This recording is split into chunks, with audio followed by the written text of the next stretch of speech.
action can change the land use chart regarding the sale of alcohol near schools and places of worship.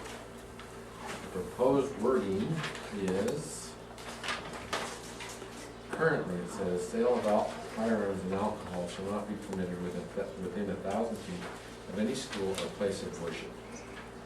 And the proposed amendment is, the sale of alcohol pursuant to a Class A license shall not be permitted within 500 feet of any school or place of worship. The sale of firearms and the sale of alcohol pursuant to any license other than Class A shall not be permitted within 1,000 feet of any school or place of worship. The sale of alcohol in the NC2 and NC3 zones shall be limited by the prohibited hours set forth in PMC subsection 05.06.0603.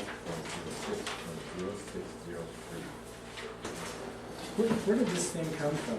Like, is it bad to have alcohol sold next to churches and school grounds?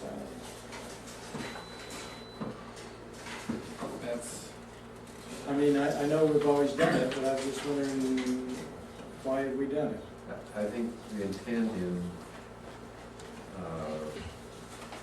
particularly, for example, schools, is where you sell alcohol near schools, you have an increased probability that there will be an exposure to an alcohol sale to a minor. There's a frequent place during school hours.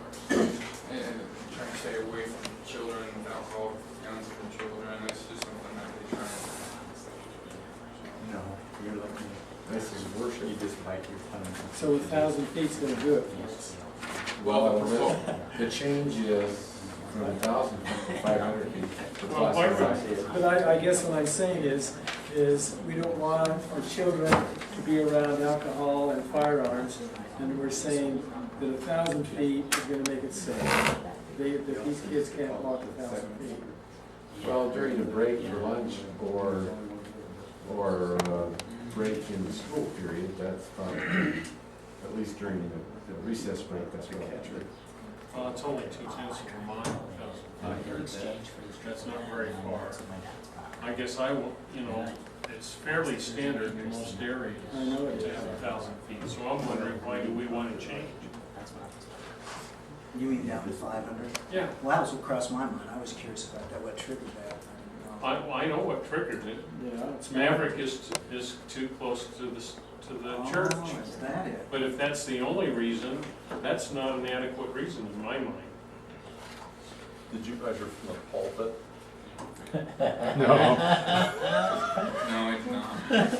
I measured from door front to door front. And what Door did you- front to what did you building. find? Because it's not a straight line and I can only do the best I can, I had two measurements. One was 782 feet and one was 745 feet. Yeah. But I guess I'm saying, you're saying that it's not sufficient to change. I guess what are we protecting here?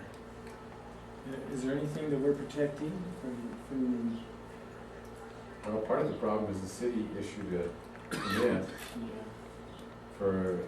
with the company believing that they had the right to an alcohol license. And now our ordinance is enforced, and they couldn't sell alcohol. And there's two folds to that. Yes, the permit was issued. It's false. It should not have been issued. It also falls in if that's something that we want to. We take away that 1,000 feet from all the churches that we have. We take away that. Do we want to, like you said, what are we protecting? We're basically saying these certain areas we can't have these certain criteria of selling alcohol or guns, and so there's two ways of looking at that. So what if we put it under conditional use, that it's 1,000 feet, but under certain conditions, we can accept something different? Would be arbitrary and capricious if we This don't isn't change a- the rules. Yeah, this isn't a conditional. This is I guess I am that. If we allow, are we all? but I mean, if we intentionally allowed one organization and then disallowed another, that's where the city would get involved. We don't want to disallow. You're the capricious, Dave, not the arbitrary. So does this mean the pressure's on the city to change the law because of an oops? Is that what this is? You could read it that way. That's the way I read it. In other words, we didn't get enough staff work to get this properly figured out before we issue the permit to build there. Or Maverick didn't review the ordinance as well Could've enough been to look at both. the distances.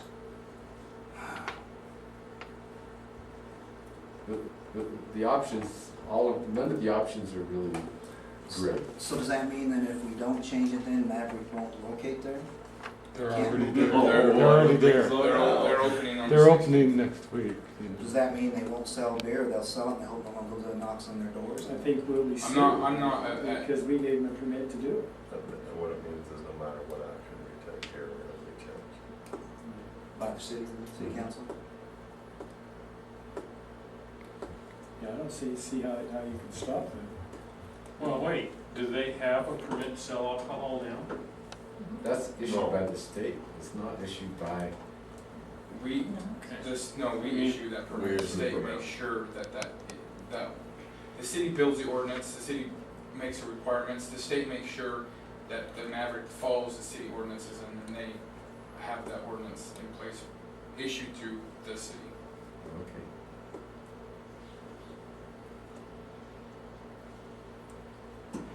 Yeah, there was a mistake made, and I don't know, there's not a happy solution to this, and so, Could you elaborate the other options?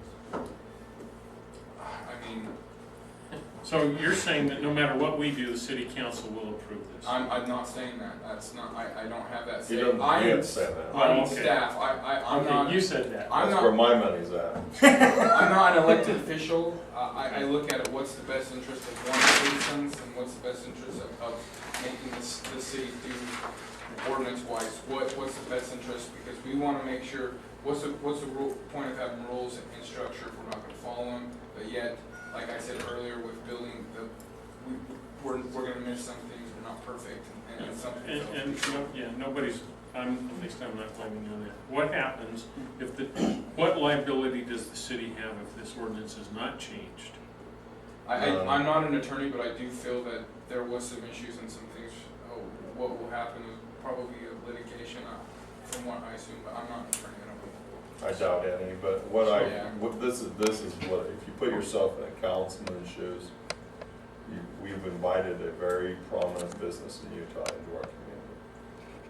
Now, they intended to sell alcohol, that was their intent when they came here. And you, as a city, and if this is a point of fairness, that was their intent when they came here, that was it wasn't an agreement, because the agreement follows the procedures that you have. Now, whose responsibility was it to measure that and make sure they were 1,000 feet away? Maverick's.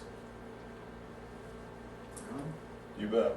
At the front of our ordinance book, it says you'll read this and you comply with all the ordinances. How could they sue us?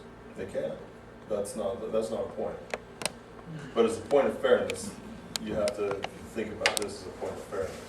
Here's this business that came to our community. They will contribute greatly to our tax base. But if you reduce this, you will reduce it citywide. Okay. What is a Class A license?